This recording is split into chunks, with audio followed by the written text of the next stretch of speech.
இன்னைக்கு யாரோ சினிமாவில் நடிச்சிட்டு 2 படத்துல சூப்பர் ஸ்டார் ஆன உடனே இன்றைக்கு நான் தான் தமிழ்நாட்டுக்கு முதலமைச்சர் 2 கிராம் பரிசு கொடுத்த உடனே நம்ம முட்டா பையன். நான் நடிகனை குறை சொல்ல மாட்டேன். 1 வயசு பொண்ணை கூட்டு போறான். நாளைக்கு ஒரு 3 மாசம் கழிச்சு +2 முடிச்சு டிகிரி முடிச்சு போய் கல்லூரி பெண்களை கூட்டு போறான். அறிவு வேணாம் தமிழனுக்கு?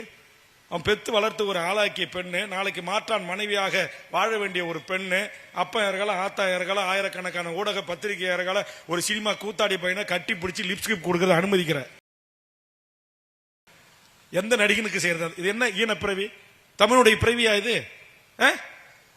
அப்படியே விஜய் அண்ணா, விஜய் நடிங்க, நடிச்சிருக்கார பாராட்டுங்க, அஜித்தை பாராட்டுங்க, ரஜினியை பாராட்டுங்க, சரத்தை பாராட்டுங்க, என் பச்சை தமிழ் நம்முடைய சத்யராஜை பாராட்டுங்க. அதை விட்டுட்டு எப்படி இதெல்லாம் பெற்றோர்கள் அனுமதிக்கிறீங்க? இதுவா தமிழ் சமூகம்?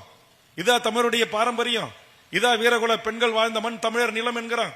இதுவா இன்றைக்கு யாருடைய நாள்? இன்றைக்கு யாருடைய பிறந்த நாள்?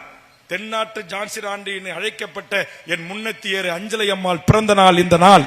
இந்த நாளில் சொல்கிறேன், என் தமிழ் தாய்கள் பெற்றெடுத்த பிள்ளை செல்வங்களே, எந்த கூத்தாடி பயலுடைய வாசல்லையும் போய் நிக்காதீங்க. சில வீடியோஸ்லாம் பார்த்தேன். அதில் விஜய்ங்கிறவங்க தோல் மேலே கை போடுறாங்க அப்படி இப்படின்னு சொல்லி வீடியோஸ்லாம் வந்துச்சு. ஆனால் அதில் இருந்தப்போ நாங்கள் எப்படி உணர்றோம் அப்படின்னா, எங்கள் அப்பாவா எங்கள் அண்ணாவா எங்கள் உயிராக அவங்கள நான் கருதுறோம். அப்படி இருக்கப்போ அவங்க சொல்றதை இப்படியே அவங்க குடும்பத்துலேருந்து அப்படி ஒருத்தவங்க யாராவது சொல்லுவாங்களா? அப்படி சொல்லக்கூடாது. அவங்களுக்காக நாங்கள் இருக்கோம், உயிராக இருக்கோம். தேங்க்யூப்பா. ஒரு போட்டோ.